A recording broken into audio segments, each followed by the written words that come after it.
Hello, and welcome to All the Grief, a regular podcast for all those who have been touched by grief. We are your hosts. I am Rebecca Luttrell.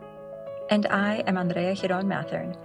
We are two friends, a therapist, and a social scientist, both highly sensitive fellow grievers, here to share our hearts as we talk about all the grief. Good morning, Rebecca. Good morning, Andrea. How is your heart today? My heart is excited because I have a habitual way of not doing things that I mean to be doing in the world.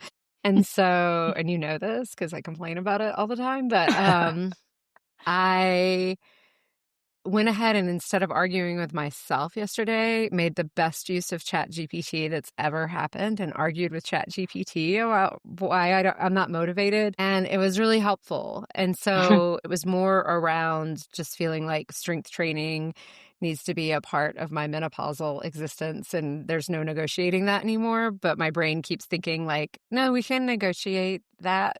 So ChatGPT was great at maneuvering around all of my blocks. And so I feel like this yesterday and this morning, I can just feel the energy of like, okay, I'm starting new habits that feel really good for me. And so I even did a thing where I said, please write a letter from my future self to me that's like, thank you for starting. I mean, I'm not trying to be a bodybuilder. I just I have osteopenia. I have things that are just like, you should be taking care of your bones. And I know strength training is one of the ways. So That's I feel awesome. happy this morning with that. How about you? How's your heart this morning? Oh, I'm so happy for you. I loved seeing your little chat GPT exchange and you just like egging it on to outsmart you, out-reason you. My heart is super full. So last night I have another business endeavor where I make these sort of like ritual kits for dreaming and journeying and intentional connection with the unseen world. And I got to have a launch party at my very good friend's apothecary, and lots of people came, and it was just like so loving and lovely. Like the shop was full with women just hugging and like celebrating. And another friend of mine, Nancy Nelson, was doing tarot readings, and she's phenomenal. And everybody was walking away like, she's so good. So it just felt so what you want the world to be. And about a dozen of us stuck around and did a solstice ceremony, just celebrating this sort of solstice that we come into this weekend and the standstill that comes with the time and the season. And it was just magical. It's like what I want my world to be all the time. And my heart was so, so full. So my heart I'm so tired because of course I did 9 million things. Yeah. Because that's how I roll. I know. But my heart is very full. So my heart is super full. So Lovely. Speaking of women and connecting, I'm so excited about our guest who also has a love for sort of just igniting wonderful things within other people. So Deborah Weed is the founder of the Self-Worth Initiative and the force behind Quills Up movement and Paisley the Musical, a bold rallying cry for women to reclaim their power, creativity, and self-worth. With decades of experience in marketing, entertainment, and personal reinvention, Deborah's work helps people rise from rejection, betrayal, and burnout. Her message, take your quills back and rewrite your story. So Deborah, welcome to All the Grief. Hi, Andrea. Hi, Rebecca. How are you? Hi, welcome. I love hearing about your hearts. That was beautiful. Oh, no. Well, now it's your turn, Deborah. How is your heart this morning?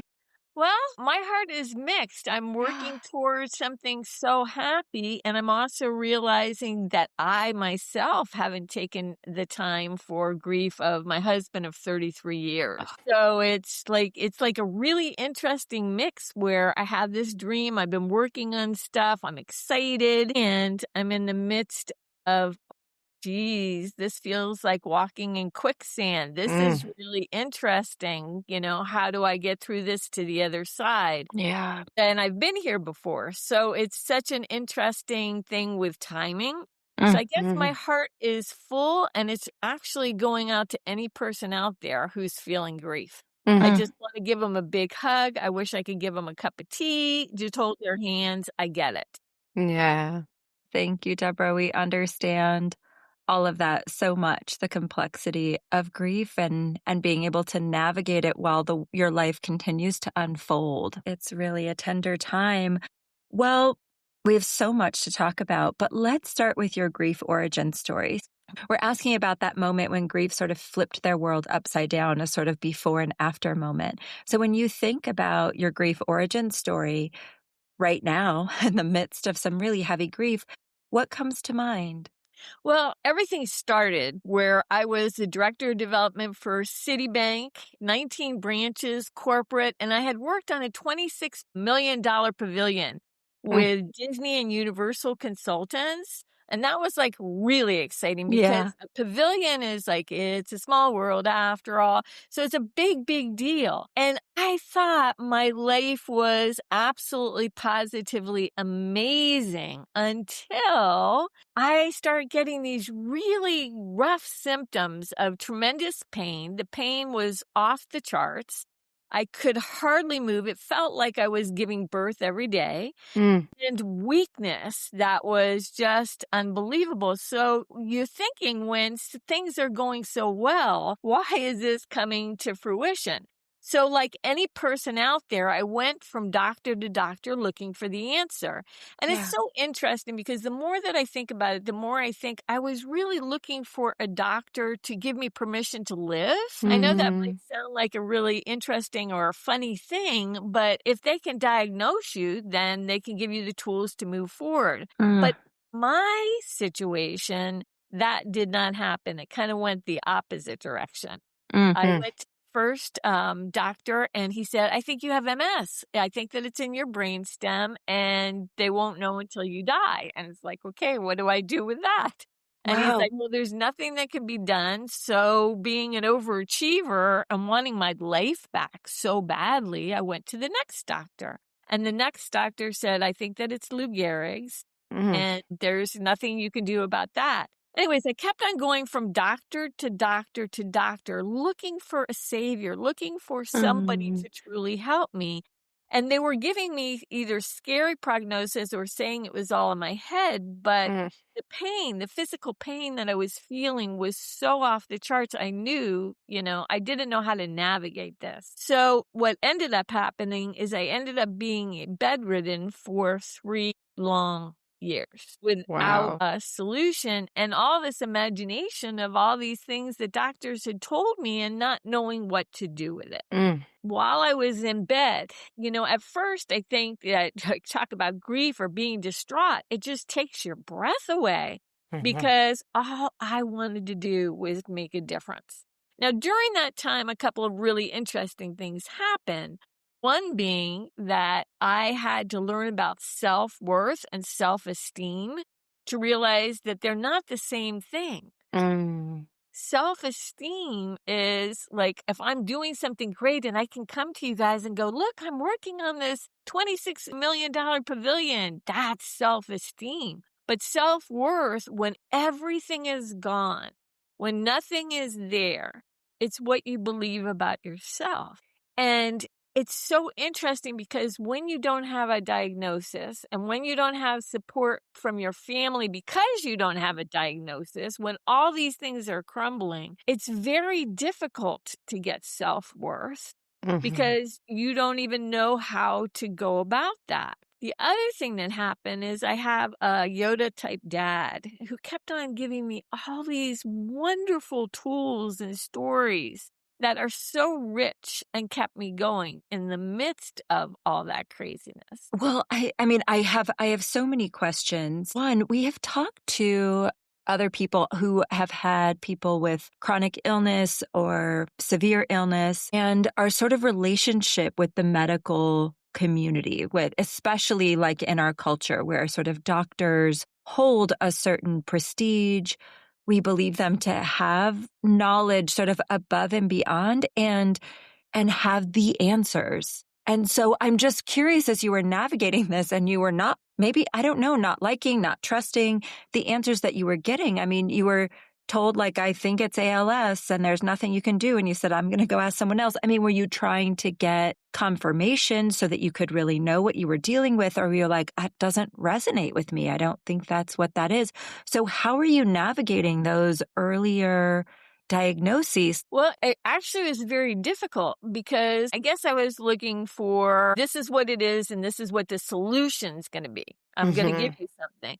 But the amount of pain and the weakness that I felt, and if I'm being real honest with myself, it was kind of a love grab too, because, I had been relatively newly married. And so this was something where, you want to be loved and you're being misunderstood. And my husband was a lawyer and none of these things were lining up. So it was kind of like, if I get the answer, I can have my life back. If I get the answer, I can have my relationship back. If I get the answer, but the answer wasn't coming for a long, long time. And so I think for me, a lot of the grief came from a self-loathing.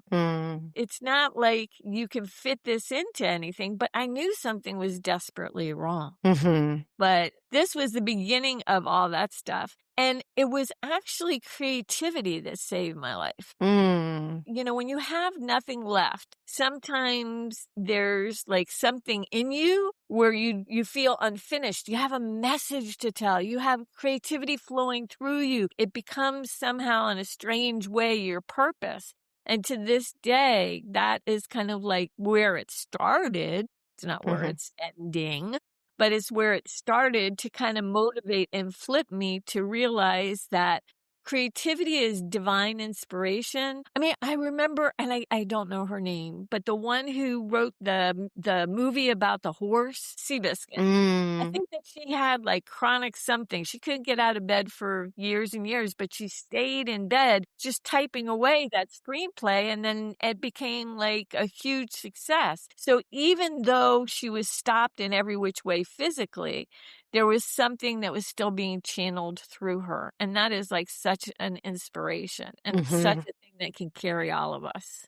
I think of Frida Kahlo too. Just, yeah, she is Same coming to thing. mind. And Yeah. I'm curious, I feel like what we haven't been able to name and why we were like really wanting to hear your story and have you on is this piece around, it's not an uncommon story for me or to me, or like not unfamiliar to me. I've had friends who have had chronic illnesses that have been misdiagnosed, and ways that also I think sometimes is a reality for women or people of color that like, do you really feel that bad? Like you're kind of treated like you're being dramatic. And so there's a minimizing of what you're experiencing. And recently had a friend who I think spent 2 years and was, I mean, as I'm listening to you, I'm like, yep, MS. Yep. It was like all these things. And she ended up with a diagnosis that fits, but it's like the grief inside of the frustration of like not being understood, maybe sometimes not being believed, and being kind of caught in those places of like, how do I prove to someone that I'm having an experience in my body that's so real? And if I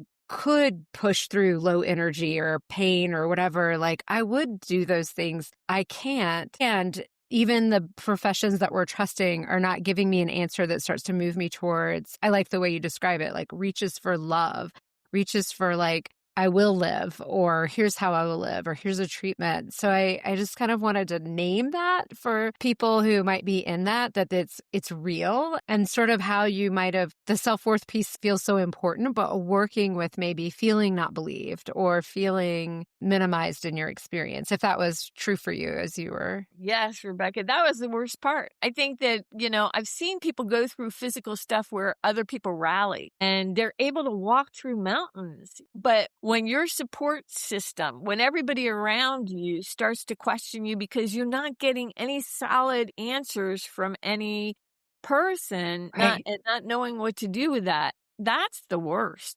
Because then it's just you and your soul, and God. And you have to find a way. And sometimes it takes a long time. For me, what had happened, for what they ended up finding out is, and I had been, this is a trigger warning, I had been hemorrhaging a lot. But they had said that it was perimenopause and possibly that could be normal. But what it ended up being was a tumor the size of a grapefruit behind my uterus. And that's why my iron was non-existent. I was literally bleeding out every day. And that was why it should have been the most obvious thing. They should have been able to do an iron test and boom, that was it, not 3 years in bed. But that's not kind of what went down. And for me, that, it started my creative. Okay, let me go back to your question first. Okay. For anybody out there who's going through something and that something's wrong, with long COVID, with all the things that are out there's a lot of mysteries. There are a lot of things that are out there where it can feel very frightening.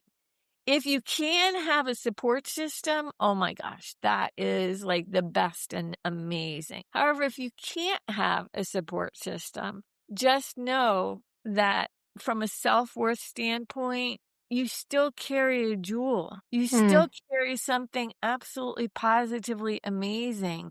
Even if you're like a supermarket angel and you go to the supermarket and you smile at somebody, maybe you smile at somebody at the perfect time.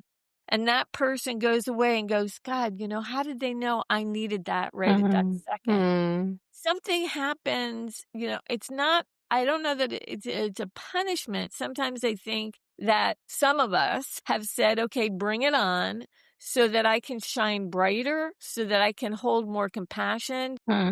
All the cracks and all the places that I'm broken, light can stream in, because maybe my whole purpose is to just, hold on to somebody else one day and have such an understanding of what that feels like. The other day I went to get a treatment and there was this woman who was with her husband, and her husband, I think, has had like dementia or something for maybe like 15 years. And she was like, are you okay, sweetheart? Okay, just go ahead and sit down. She was just so kind. And I'm not saying that any of us want that kind of attention, but we don't know why we're here.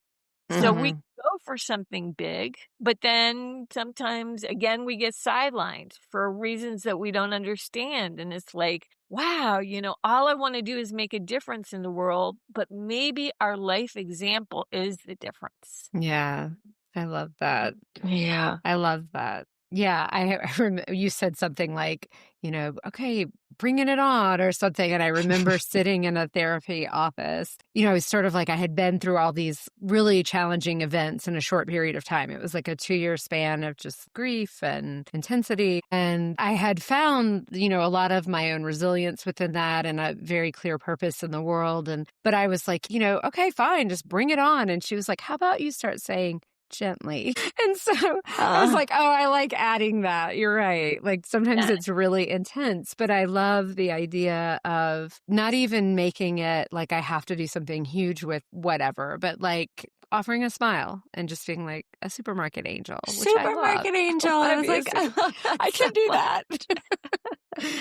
I love that so much. Yeah. And it's funny too, because I'll give you an example of this. It just happened yesterday. It's interesting we're having this conversation today because, I have to admit, I am now on the quicksand or the throes of grief. Yeah. I was doing, getting things done, making things happen. And then all of a sudden it hit me. Oh my gosh, it's the holidays, the first holidays, and I'm going to be alone. I'm walking down the street and this guy, little, teenager, is on a bicycle. He goes by me. He looks back and he says, may you be blessed. Oh, that's and so it's sweet. like, where did this come from? Yeah. I mean, he's a teenager, for God's sake.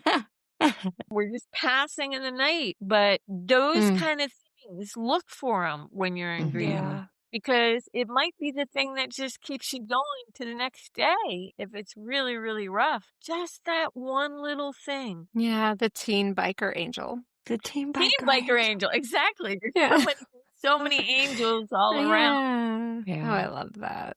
That's really sweet. I think too, sort of hanging on this little like angel idea and the ways that we can just like give kindness in really simple ways. So I'm thinking about, you said in your story, like you also weren't getting the support from your family. So another thing that we've heard, particularly when people have long illnesses, not to mention like mysterious illnesses, the support is really strong at the beginning. And then like if the person dies, like after the person dies, but there's this long interim in which people feel really lonely.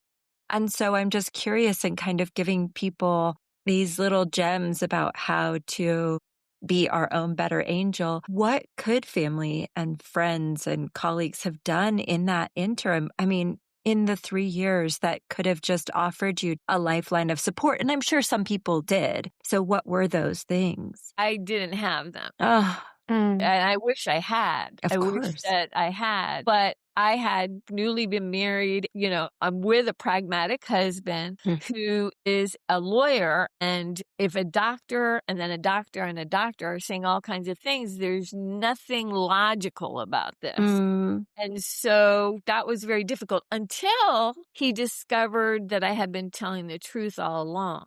And then he became the biggest angel that anyone could ever imagine.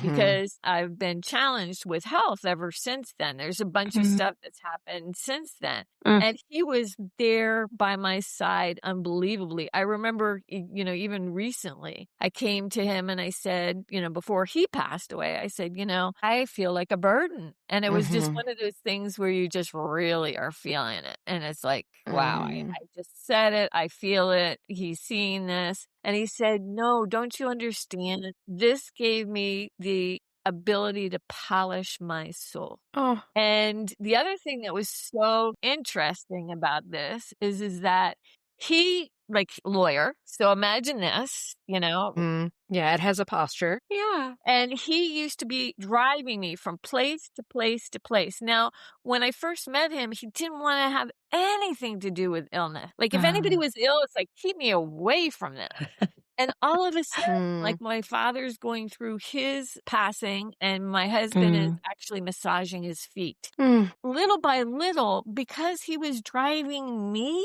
to all these different things, when he had his journey through cancer and it was a 5-year slog and it wasn't easy, the things that he was able to achieve and just hold on to the Holy Spirit's hand is absolutely mind-boggling. He became my biggest teacher. So it's, you know, it's like really interesting to think, did I have what I had because I would be his teacher and grow his soul? And then when his soul was grown, did I watch him go through everything that he went through to polish my soul? Is that what all of this is about? So what if we don't know?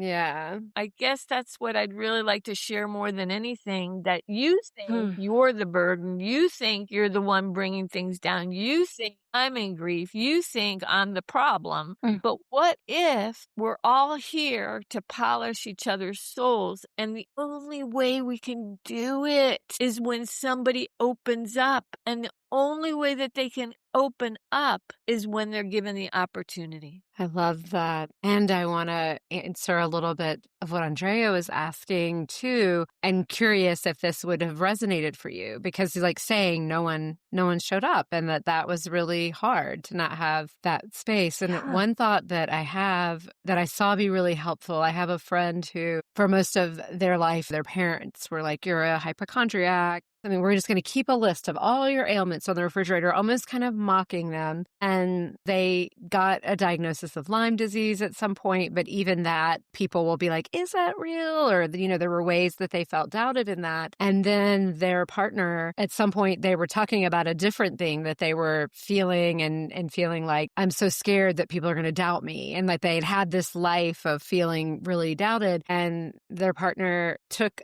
a typewriter and typed a million lines of, I believe you, I believe you, I believe you, I believe you. And I just think that that is a simple act we can do for someone who's just like, I can't find an answer. I don't know what's happening. Just being like, I believe you. Rebecca, that is so powerful. My gosh, that can change a life. Yeah. I mean, like here I am working on a Broadway style musical that I have to kind of like, you know, navigate right now. Yeah. But all this big stuff, and yet that would heal my soul. Yeah. And I had that, but then I'm on that next chapter. Now that the person who was there typing, I believe you, now they're no longer in the world. Right. So it's like, it's so interesting. How do we find that in ourselves? How do we really tap into that? How do we have this self-worth and know that even when things look like you're on the sidelines, again, my dad, like I told you, he was kind of a Yoda. And I'd like to share. Yes, I would love to hear. Please. These are the things that really, really matter. Because I remember when I was on the sidelines, I was like, Dad, I've inspired so many people to get out there and do things and make a difference. And look at them, they're shining. And I'm sitting here misunderstood and I don't get it. And he's like, sweetheart, go get me a bowl of water and some food dye. I'm like, okay, I just told you that my life is crashing. We're going to do a science experiment. So I went, I get the bowl of water, and he says, okay, put 2 drops of blue dye into the water. So I put the drops and he says, okay, stir it. And I'm stirring it, and all I see is this blue bowl of blue water. And he's like, okay, now what I want you to do, and I really want you to think about this, and do this with all your heart. I want you to go get the 2 original drops of blue that you put into the bowl. I'm like, but Dad, that's impossible. I can't. Look, it's all blue. And he's like, exactly. Every single person that you touched, every person that's out there doing something, they have 2 drops of you in them. You might think you're on the sidelines and alone, but you're part of everything that they're doing too, because you touched their lives. And every person who touched your life, there's a part of them. So that when they're on the sidelines and they can't move forward, they know that you're a part of that. And I'm like, wow. For whatever reason, made such a huge difference. Because for an instant, or maybe more than an instant, because obviously I'm still sharing that story and it's so important to me. It's like, yeah. I love that. What a sweet way for your dad to connect with you and help you just like see, and also just like take the sort of like feeling of just kind of feeling like amped up and in this story, which was really real, but kind of like kinesthetically taking you into your body and having you see this, not just saying like, you're not alone, you've touched everyone, it's just like, what a way to demonstrate it and bring you into it. That's so beautiful. Thank you, Deborah. This spring, you're invited into a wild and sacred grief gathering. Rebecca and I are hosting a retreat from May 15th through the 17th, where we'll gather in the mountains for 3 days of ritual, rest, and connection. Together, we'll tend to our grief in relationship with the land, with one another, and with the quiet wisdom of the season's return. This is a space for remembrance, renewal, and being held exactly as you are. Learn more about the Wild and Sacred Grief Gathering at allthegriefpodcast.com. We hope you'll join us this May. So as we're talking about this, and now you're bringing in this experience with your husband, the grief you're in, and I'm thinking, okay, so he gets cancer and that journey starts. Where are you in your health journey at the point that that's happening? And then was there something that you felt like when you're talking about like things that polish your soul, like something that you felt like, oh, I know I have this thing that I can sit beside you in this? Like, how was that process for you, kind of being more in the caregiver role or in the person holding that they're going through the intensity right now? Yeah, you know what? I think that gave me everything because he had been so kind to me. He had been, like your friend who they wrote, I believe you, I believe you, I believe you, I believe you. After having one experience with my husband where he wasn't there, it was one thing. And then having another experience when he was, I could fully open my heart and be there and be kind and show up and be like, how are you doing? When I look back, I wish that I had spent more time, because he was like on the sidelines himself for so long and frightened. And like when I look back, I didn't know he was going to go. I really thought, he had this purposeful thing where he'd be able to make it through it. But he taught me how to walk through this. And the biggest lesson he actually gave me is when his passing. That's like the biggest story of all. Do you want to share that? Yeah. Do I have time? I'm not. I think we're so. good. We'll make space. We're in. Can't leave us with that cliffhanger. It's probably the story that's most on my heart that I want to tell right now. Yeah. And you're gonna, if I go through some tears, We're here. like part of me wants to go through the happy. Let's talk about the musical and everything else. But it's not where I'm really at. Yeah. Be with what's here. Yep. So when I watched him go through this, what happened is he went to the hospital, he came home, and they gave him a lot of morphine or things that would take him under. And when everybody came to be with him, because they just wanted to be there, all his family and friends, they came and he was almost like comatose. And everybody was saying, shh, quiet. It's dying. Shh, quiet. Now, I know my husband. I've been with him for 33 years, and I'm not quiet. He's a little bit talky. And it's like, wow, everybody, even the hospice workers that were at the home, were trying to make this as if he was already dead. So the friends and the family come. He's pretty much out of it. They leave because they think, he's gone. It's quiet. But I'm feeling like, yeah, something is wrong. So we're playing, he loves Bobby Dylan. So we're playing Bobby Dylan songs and we're trying to make it like really positive. And I go into my bedroom, and the first night that I come out, because there was like maybe 4 or 5 nights, the first night that I come out, there's a hospice worker there. And I hate to say it, but this hospice worker just let him be worse than I've ever seen. Like, if you're already dead, there's nothing they can do about you. And I'm like, gosh, this is in my home. Yeah. And it really broke my heart. So the next day I asked for somebody else. Somebody else comes in. And this guy, he's around the bed. And he's taking my husband's legs and he's moving them like this. And then he looks at me and he says, your husband's eyes just opened. Now, please realize that the day before there was nothing and everybody had already said he's gone. Right. Now here's this man who's like actually caring and making a difference. And my husband is opening his eyes. So I'm like, let's play Bobby Dylan. I know he love that. And the nurse, he says, I happen to be Bobby Dylan. I know every song. And I know the reason for every song.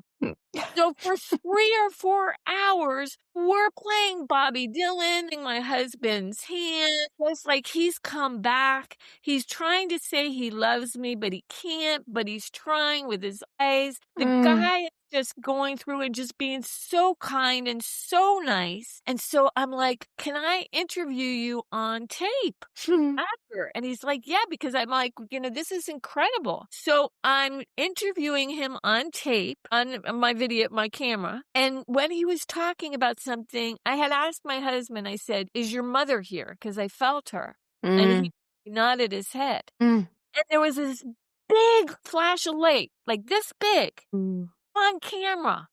This is not just a fallacy. I'm like, wow. So I show. The next day, he goes back into that coma. But I know now. I even asked him, I said, do you want it to be quiet? Like, no. I guess, it's like, while you're living, I'm going to be here. Yeah. Yes. Woman comes in. And when she comes in, she's like, she's a Jehovah's Witness. And she is, no, I'm sorry. I don't care what you said happened last night. I'm watching him right now. He's not there. I'm like, yeah, you watch. Now, they had given him more morphine. Probably enough morphine to take anybody out. So, I wasn't sure what was going to happen. But I'm asking her, let's play music. Let's do this. Same thing. Comes back. He's taking her hand. She's dancing with his hand. He's trying again to tell me he loves me. Yeah. I'm able to be there. She is in freaking shock. Like, look, can I videotape you So she says, yes, I have my camera. I videotape her. Has this ever happened? She said, in 11 years of being in hospice, I've never seen anything like this, ever. Wow. And I asked her, I said, so what would you tell somebody who's in the room? And she said, I would tell somebody that even if they look like they've died, even if they look like they're not there, it's not the truth. Yeah. And I said, you are a miracle. And guess what happens? A On whoosh the of light. video, another white thing goes flashing through right when I say that. The reason that this story is so important for me to tell, the reason it's burning in me to tell, bigger than musicals and really cool things that are, maybe in the future. Yeah. Is that no matter what you see, a person's consciousness and soul is there. Don't be quiet. Don't listen to anybody else saying how death should proceed. You do it your way. You go through it your way. Or maybe not your way, but the way of spirit, because you might just get a surprise. And even if you don't, just take my word, that soul is hearing every single thing that transpires. And trusting that, yeah, even if you don't get like a whoosh of light. Or my friend recently was in hospice care before their death, and their partner was playing a song for them, and it was like their eyebrows kept raising while the song was playing. But I was like, we're like, wow, like they were a tiny human, and that was a lot of morphine, but it was still like a spirit trying to break through to communicate, knowing that they were at the end. And I've heard the idea that their spirit and their consciousness is like still in the room after you watch The Last Breath. Yes. So still be talking to them Yes. and communicating. So not even a question. Not even a question. I love that. I do too. I mean, I love the opening, the spiritual opening and just possibility that offers. And I think it's so beautiful. I also want to acknowledge that you knew something wasn't right. Like that first hospice worker, you were like, that's not for us. And you asked for someone else. And you got the exact right person to show you that this dying process could look really different in the way beyond probably anything you imagined. And then there was the possibility, I could imagine, like feeling shut down by the next hospice worker, like saying like, well, from my 11 years of experience, that didn't happen. And you just saying, stick with me. Like, let's just do it. And getting so much more of an experience that now burns within you with like such love and hope and beauty that now you can share. So I just also, when things don't feel right, like it was your house, it was your husband's death, and you got to say, like, that's not how I want this to go. I don't want to pretend like he's not here while he's still here. Exactly. That's so beautiful. Thank you. My goodness.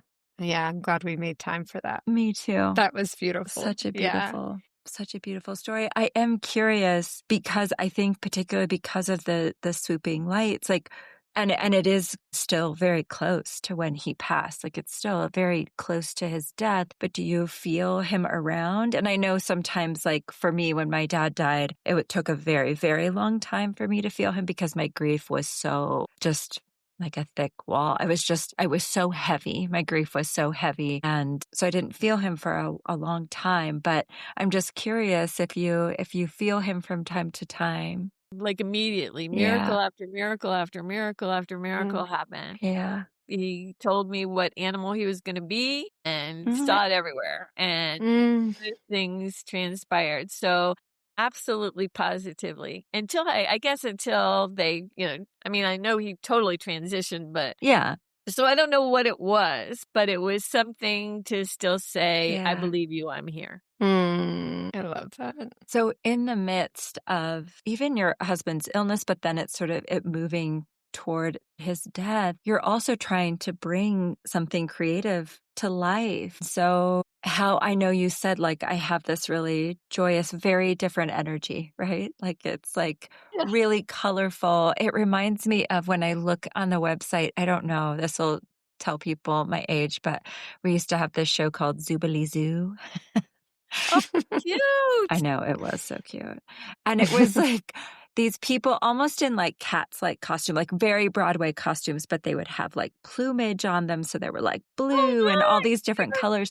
Yeah. So when I look at the costume possibilities for your show, it reminds me very much of that show, Zoobly Zoo. But so it has this like effervescence to it, this effervescence and life force to it. So where are you in that sort of creative process right now? Like, is it refuge? Is it on the back burner? Where are you with your creative endeavors? Well, even after my husband passed, I was like working on this with everything I had because I believe in it so much. So the storyline is about it started out as a children's book. Yeah.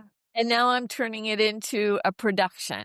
But as the children's book, it started out with a little porcupine who dreams of being a fashion designer. But in the animal fashion world, she has to use her quills as pins to pin up the couture designs of Savannah.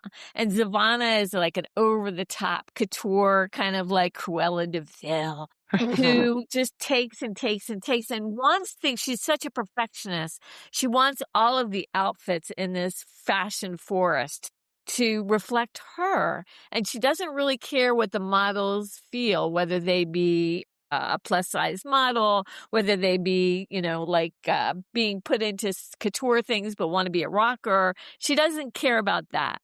And so Paisley is giving a piece of herself over and over and over and over again to give to somebody else, to create somebody else's dreams. And it's only until she's down to her last quill that Paisley learns about herself and to believe in herself. And for children, for little girls, oh my gosh, I got so many parents that were like, oh, that my daughter's sleeping with Paisley, the book, Paisley's Last Quill. They just love her. And I had always dreamed, because I've done big things in the past, to do this as a Broadway production and make it like Wicked or The Lion King. Very extraordinary. So then, that's what I've been working on. I've been working on the songs, and I have 5 of the conceptual songs done that are like magnificent. Been working on the costuming, been working on the script,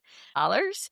And I was like gung-ho. I really felt like I could go to the top of the mountain. And then now I'm kind of dealing with grief. So I've got 2 things. I've got this thing over here that's joyous and happy and colorful and is making such a difference, because the mothers were saying, hey, our daughters love this, but what about us? Yeah. We give away our power. Tell us how to get our power back.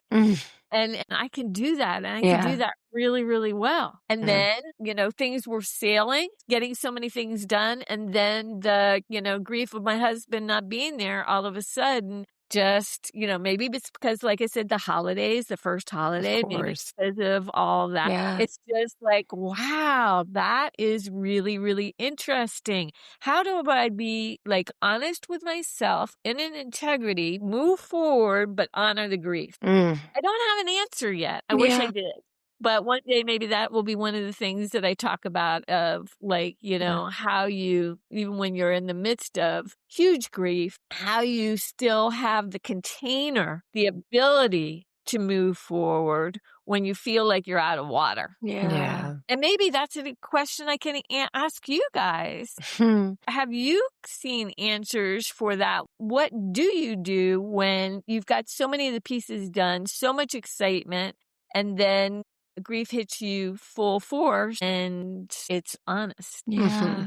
For me, I would say one of the things you said earlier, when you're like kind of being able to say, I don't know, and that's okay to not know. How do I hold both? Sometimes I'm doing it. What's the magic? Sometimes it's hard. And I think it's also so important to honor what you feel when it's there. I mean, I think that the grief kind of like, it's like, oh, I had plans to get things done today, and now something just knocked me off my feet. can it be okay to be knocked off your feet for a little while and trust I will have the energy again that I was just in. And right now, what's here is my heart is sort of knocking and being like, can we just be sad for a little bit and be still or something, and that we honor. And if we're honoring that, then we can make space to honor when the excitement's there and not have to fear, like, what if I never feel the grief again? And is that honoring? It's like, no, it'll come back. It always does. So it's just sort of like whatever moment you're in, letting yourself be in that moment is sort of what I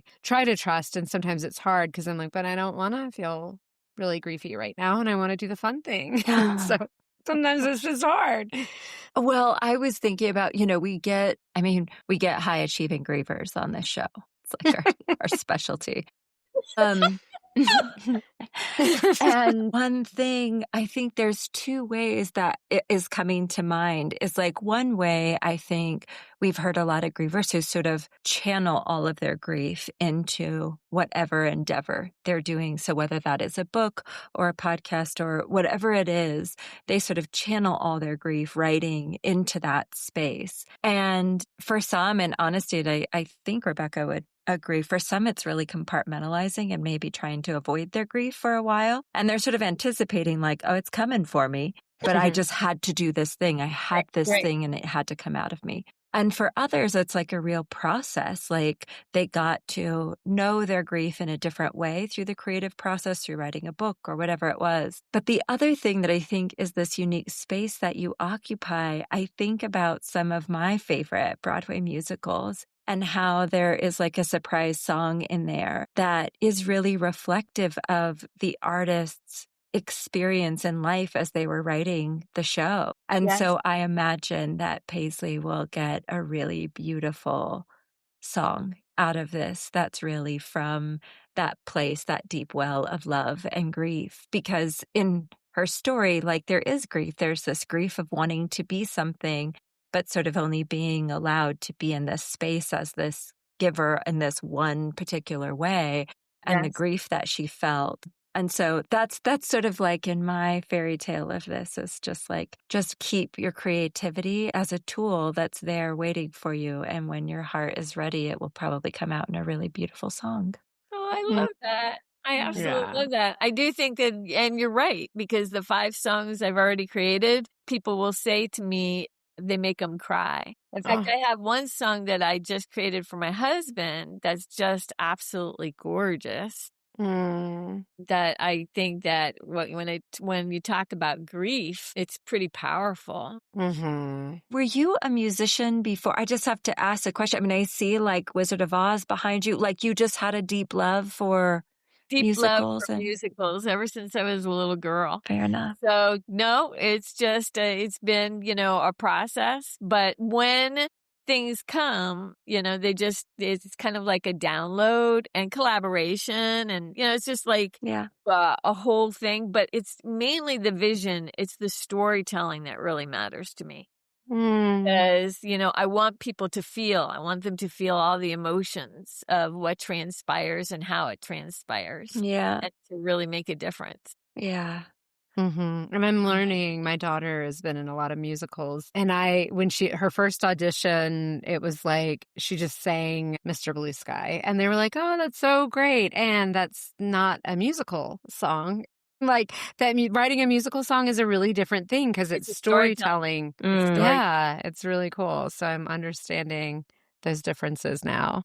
So we'll start to wrap up. Is there anything else that feels really important that we want to weave into this episode? Well, I think that the most important thing, especially for what we talked about, is if you're out there and you just need some love, just put your hand on your heart. You have somebody that can look you in the eye and say, I believe you, or I'm polishing your soul, then that's a great takeaway. But if you don't have somebody there, maybe you can do it for yourself and just understand that there might be something that we discover along the way that makes us much more beautiful, much more powerful than we ever thought we'd be.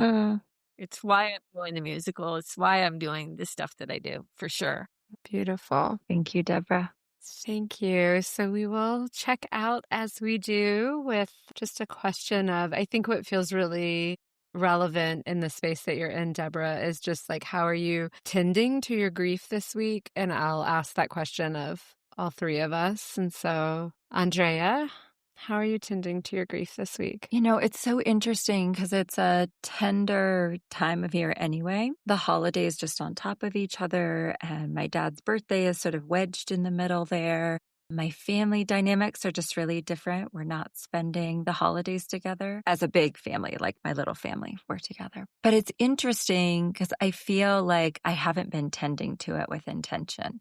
Like I feel like the busyness of the season and doing this launch party for Via Divina, and like there's just been so many things to do. And as Rebecca knows, I am a doer.